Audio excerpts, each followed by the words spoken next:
नमस्कार, मैं डॉक्टर पंकज जिंदल।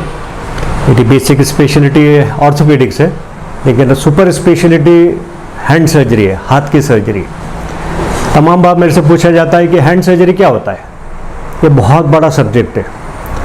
हाथ में चोट लग जाती है, तमाम फैक्ट्रीज में, रोड्स पे, किचन में, सड़क चलते, सबसे पहले चोट, फ्रैक्चर्स, उसके बाद हाथ में विकृतियाँ तमाम तरह की होती हैं।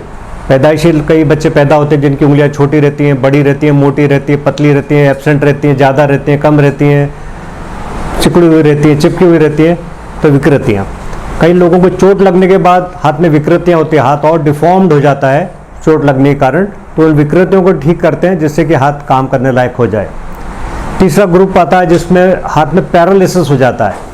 हाथ में एक उंगली से लेके पूरा हाथ, पूरा कंधा तक पैरालिसिस होता है। कई बार चोट लगने से, खास करके रोड एक्सीडेंट्स में, मोटरसाइकिल से गिरने से, तो ब्रेकियल प्लेक्सिस जिसके नाम से जानते हैं, उनको रिपेयर करते हैं जिससे हाथ को काम करने लायक बनाया जा सकता है। मतिमंद, स्पास्टिसिटी, सेरेब्रल पॉल्सी एक अलग सब्जेक्ट है जिसमें हाथ में तमाम मांसपेशियां टाइट हो जाते हैं जिनको ठीक किया जाता है। एक और बड़ा पार्ट है हैंड सर्जरी का जिसको बोलते हैं कॉम्प्रेशन न्यूरोपैथी, या हाथ में झुनझुनी आती है या मूंगी आती है, टिंगलिंग होती है। एक बहुत बड़ा सब्जेक्ट है, खास करके महिलाओं में देखा गया है, आदमियों में भी होता है, पुरुषों में भी होता है। इसमें हाथ में झुनझुनी आती है, पेशेंट जो रहता है वो सो नहीं पाता, इतनी हाथ में झुनझुनी आती है। उसको अपन ऑपरेशन के द्वारा या दवाई के द्वारा या जो भी सपोर्ट सिस्टम रहता है उसके द्वारा ठीक करते हैं। दूसरा, दर्द होता है हाथ में। दर्द, जॉइंट खराब हो गए, आर्थराइटिस हो गए, जॉइंट खराब हो गया उसकी वजह से दर्द होता है। कई बार गठाने रहती है जिसकी वजह से दर्द होता है, उनको आइडेंटिफाई करते हैं दर्द क्यों होता है। मांसपेशी दब जाती है, टेंडन दब जाता है, उसको ठीक करते हैं। तो ये तमाम चीज़ें हाथ में की जाती है जिससे सर्जरी के द्वारा मरीज को ठीक करते हैं। विदेशों की बात करें तो मुझे याद है एक एक दिन में 20 से 40 पेशेंट ऑपरेट होते थे। इतना बड़ा सब्जेक्ट है ये हैंड की सर्जरी का। प्रॉब्लम आता है अगर पब्लिक को, जनता को उसके बारे में जागरूकता नहीं है, जानकारी नहीं है, तो मेरे को बहुत इच्छा है कि इसकी जागरूकता पब्लिक तक पहुंचे जिससे कि तमाम लोगों की जो शिकायतें मैंने अभी आपको बताई है दूर की जा सके। फिर मेरे से पूछा जाता है हैंड सर्जरी इंडिया में भी होती है, विदेशों में भी होती है। मैंने ऑर्थोपेडिक्स में 3 वर्ष निकाले थे, लेकिन हाथ की सर्जरी सीखने में मुझे 5 वर्ष से ज़्यादा का समय लगाया। तो जितना ऑर्थोपेडिक्स में नहीं लगाया तो उससे ज़्यादा समय हैंड सर्जरी में लगाया। कहाँ सीखा? सबसे पहले मेरा जाने का मौका मिला फ्रांस में। शहर, उस वक्त के जो सबसे बड़े बड़े हैंड सर्जन हैं फ्रांस में, उनके साथ मुझे काम करने का मौका मिला। उसके बाद स्विट्ज़रलैंड में गया, उसके बाद अटलांटिक के दूसरी तरफ जाने को मिला, मेरे को अमेरिका में जाने को मिला। तमाम वर्ष तक अमेरिका में रहा, जहाँ पे उस वक्त के बेहद फेमस जो हैंड सर्जन हैं उनके साथ काम करने को मिला।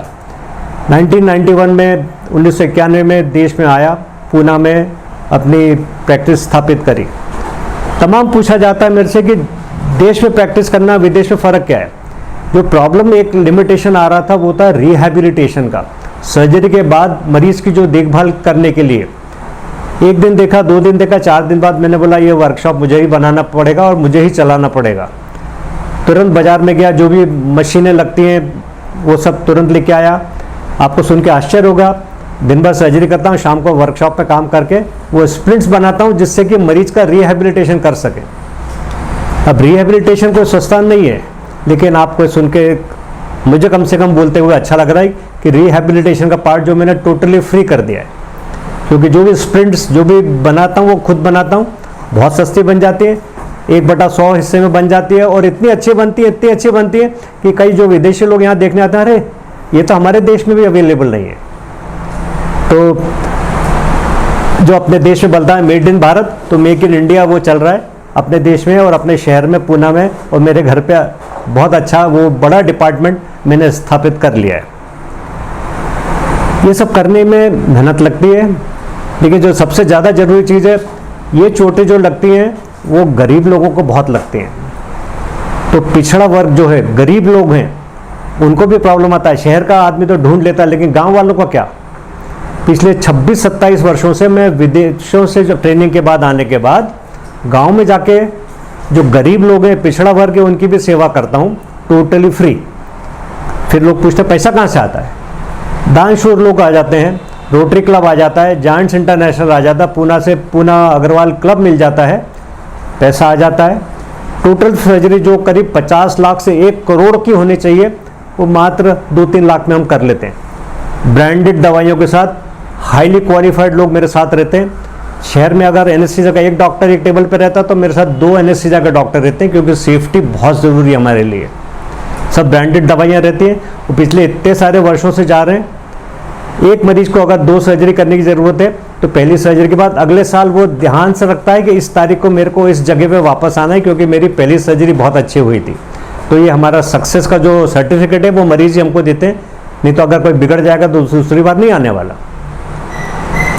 तो गांव में भी कर रहा हूँ और मेरे को अच्छा लगता है ये बोलते हुए कि मेरे पिताजी ने माताजी ने अच्छे अच्छे टीचर्स जो मिले उनको उन्होंने बहुत अच्छी शिक्षा दी और मैं बहुत खुश हूँ ये सब कर पा रहा हूँ। मजदूरों का जो इलाज होता है 2 तरीका रहता है। एक तो डायरेक्टली फैक्ट्री का जो एम्प्लॉयर है वो मरीज़ को लेके आ जाता है, उनका इलाज हो जाता है, जैसा भी अच्छा हो जाता है। एक दूसरा जो चीज़ अपन कर सकते हैं और सरकार कर सकती है वो है जो कामगार बीमा योजना है, ESI डिपार्टमेंट है, वो मरीज़ों का इलाज भी हैंड सर्जन करे तो मरीज़ का बहुत फ़ायदा होगा। मरीज़ का जो रिहैबिलिटेशन है वो बेहतर रहेगा। मरीज़ जो वापस से काम करने जा सकता है वो वापस जा सकेगा, क्योंकि मरीज़ जब बीमार होता है तो आपने देखा होगा कि वो काम करने वाला घर पे एक, उस पर डिपेंडेंट उसके माँ बाप, उसके बच्चे, उसके बीवी, तमाम लोग रहते हैं। लेकिन एक वर्कर अगर हैंडीकैप हुआ टेम्पररी या परमानेंट तो पूरा परिवार बुरी तरह से गरीबों से और ज़्यादा गरीब हो जाता है। तो एक मेरी दरख्वास्त है, एक निवेदन है सरकार से, इस और ध्यान दिया जाए, जिससे मरीज़ जो ESI के अंडर कवर होता है उसका इलाज एक hand surgeon, qualified hand surgeon के द्वारा हो तो मरीज़ का ज़्यादा फ़ायदा हो सकता है। इलाज बहुत महंगा हो जाता है ऐसा नहीं है, जैसा मैंने पहले कहा है, इलाज इस तरह से किया जाता है क्योंकि मरीज़ को बहुत महंगा नहीं पड़े, जो देने वाला है या एम्प्लॉयर है उसको भी महंगा नहीं पड़े, और जब ESI आता है तो सरकार को भी किसी तरह का विशेष बोझ नहीं आए। जो पैदाइशी बीमारियां होती हैं उसमें तमाम प्रॉब्लम होते हैं। हाथ में उंगलियां ज़्यादा हैं, उंगलियां कम हैं, उंगलियां छोटी हैं, उंगलियां बड़ी हैं, मोटी हैं, पतली हैं या चिपकी हुई हैं या बहुत ज़्यादा फैली हुई हैं या बीच में बिल्कुल फाँक हो गई है। ठीक है, उसमें भी सबसे बड़ा प्रॉब्लम जो होता है अगर अंगूठा है ही नहीं पैदाइशी तौर पे, या अंगूठा विकसित नहीं हुआ, इतना छोटा सा है कि वो काम ही नहीं करता, या घड़ी के पेंडुलम से का वो इतना बिल्कुल हिलता रहता है। अंगूठा आपने अगर अपने हाथ की तरफ ध्यान देंगे तो आप देखेंगे अंगूठा बहुत ही इंपॉर्टेंट पार्ट है।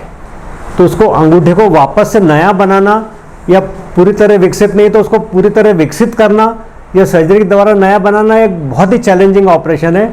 और मेरे को ये बताते हुए खुशी हो रही है, पिछले 30-32 साल से जब से पूना में आए हूँ करीब 80 से ज़्यादा इसमें के अंगूठे मैंने बना दिए हैं। और मुझे याद आता है तमाम वर्षों पहले एक NRI हिंदुस्तानी जो अमेरिका में रहते थे वो ढूंढते ढूंढते यहाँ पर आए थे, उसका अंगूठा बनाया। जब अंगूठा बनाने के बाद वापस से अमेरिका को गए थे, वहाँ के बच्चों के डॉक्टर ने ये तो सर्जरी अमेरिका में भी नहीं हो सकती। वो बहुत ही अच्छा खुशी का मौका है। अभी इतने 20 साल हो गए लेकिन लड़की भी अभी काफ़ी बड़ी हो गई है, लेकिन सक्सेसफुली अपने नया अंगूठा तैयार किया था उसमें। पिछले 3 दशक से ज़्यादा समय से जब से मैं पूना में रहा हूँ तब से करीब 30,000 से ज़्यादा लोगों के ऑपरेशन में कर चुका हूँ। आज भी कोई आता है तो मैंने बोला मेरे पास किसने भेजा, तो बोला आपने उसका 4 लोगों के नाम बता देते हैं जिनका आपने ऑपरेशन किया। तो मेरे को लगता है हे भगवान, इतने गिनती एक करते हुए ये बहुत बड़ा कारवा बन गया और 30,000 से ज़्यादा लोगों की सर्जरी इस शहर में मैं कर पाया हूँ।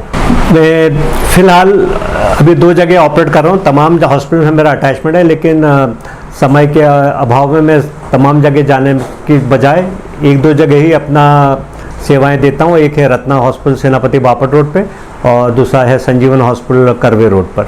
मेरे को पिछले 30 वर्षों में पूछा जाता है, एक से एक चीज़ें याद करता हूँ तो लगता है अरे ये भी हो गया क्या। याद आता है 1900 जब प्रैक्टिस शुरू करे, शायद 1 वर्ष ही हुआ था, एक 8 वर्ष का बालक आया था जो उसका हाथ कंधे से कट के अलग हो गया था। कंधे से कट के अलग हो गया था, कट के अलग हो गया था मतलब उसका पिताजी उसका कटा हुआ हाथ एक थैली में रख के लाया था। 1 घंटे के अंदर ही वो व्यक्ति तमाम हॉस्पिटल में जा चुका था ये सुन के कि नहीं हो सकता है, देखिए उसने भी अपनी हिम्मत नहीं छोड़ी, और मुझे याद है 7 बजे वो मरीज़ अपने बच्चे के साथ कटा हुआ हाथ थैली में रख के लेके आया था। 7:05 में वो कटा हुआ हाथ मुझे अभी तक एक एक क्षण याद आ रहा है। वो कटा हुआ हाथ ऑपरेशन थिएटर में था। सुबह 6 बजे तक, यानी कि 11 घंटे तक नॉन स्टॉप ऑपरेशन किया था। शायद 1993 की बात है, 93 की।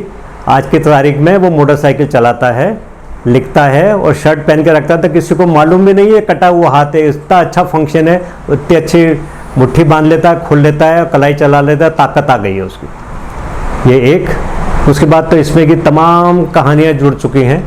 दूसरा याद आता है, प्रैक्टिस जब शुरू करती है 1991 में, पहला व्यक्ति था जिसके 14 ऑपरेशन हो सकते थे, और अनफॉर्चुनेटली सब ऑपरेशन एक के बाद एक सब फेल हो गए थे। मुझे याद आता है वो प्रैक्टिस का मेरा पहला पेशेंट था, पहला पेशेंट। और मेरे को लग रहा है हे भगवान, शुरू भी यहाँ से किया है मैंने। उसको एक सर्टिफिकेट मिला था, ये 100% डिसेबल्ड है, इसका कोई इलाज नहीं हो सकता, उसको छोड़ दो। स्टोरी आगे बढ़ाता हूँ। मुझे आज बताते हुए खुशी हो रही है, वो रॉक क्लाइंबिंग कर लेता है, इतनी ताकत है उसके हाथ में। तमाम वर्षों तक अमेरिका में रहा है, एक बहुत बड़ी हवाई जहाज की कंपनी में चिप बनाता था। जब मैं उसको ढूंढने गया था, उसका घर टूट चुका था, क्योंकि बंगले में रहता था, फिर वो टूट के मल्टी स्टोरेड बन गई, तो घर भी नहीं मिला उसका। और कहाँ मिला? फेसबुक पे। कहाँ पे मिला? अमेरिका में। वो जब अपने परिवार से मिलने आया तब वो दिखाने आया, देख के समझ में भी नहीं आता तो कौन सा हार्ट जख्मी हो गया था। तो 14 ऑपरेशन के बाद 1-2 सर्जरी यहाँ पे करी, हार्ट ठीक हो गया, काम करने लगा गया, लिखने लायक हो गया, खाना खाने लायक हो गया, सब काम करने लायक हो गया, और 100% डिसेबिलिटी से 100% फंक्शनल हो गया। ये बोलते हुए खुशी होती है, परिवार वाले तो खुश ही हैं। जब आता है तो कुछ बोलता नहीं, आंखों में चमक से समझ में आता है वो खुश है। एक लड़की थी, बाथरूम में उसको एक एपिलेप्टिक फिट आया, और एपिलेप्टिक फिट के बाद वो उबलते पानी में उसका हाथ रह गया। थोड़ी देर बाद उसके माँ बाप को नजर आया कि बाथरूम में से आवाज़ नहीं आ रही है। दरवाज़ा तोड़ा, बेहोश पड़ी थी लड़की। जब वो लेके आई, हाथ पूरी तरह जला हुआ था। न उसने कुछ बोला, न मैंने कुछ बोला। मैंने बोला बस इस निशाने के इसको ऑपरेशन थिएटर में ले रहे हैं। करीब 1 वर्ष लगा। उसकी माँ उसको लेके आती थी, अपनी बेटी को। तमाम ऑपरेशंस हुए। ये बताते हुए खुश होती है, एक बहुत इस अच्छे जॉब पे है लड़की। 30 वर्षों से ज़्यादा समय से मैं पुणे शहर में कार्यरत हूँ। 30,000 से ज़्यादा लोगों को सेवा करी है।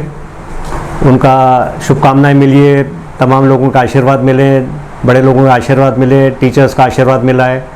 मुझे विश्वास है कि आने वाले तमाम वर्षों तक ये सेवा जारी रहेगी, न सिर्फ शहर के लिए लेकिन देश के लिए। और विदेशी मरीज़ भी जो यहाँ पे आते हैं उनके लिए ऐसी सेवा करता रहूँगा।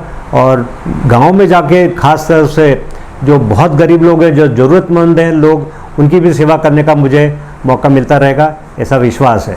धन्यवाद। Thank you very much.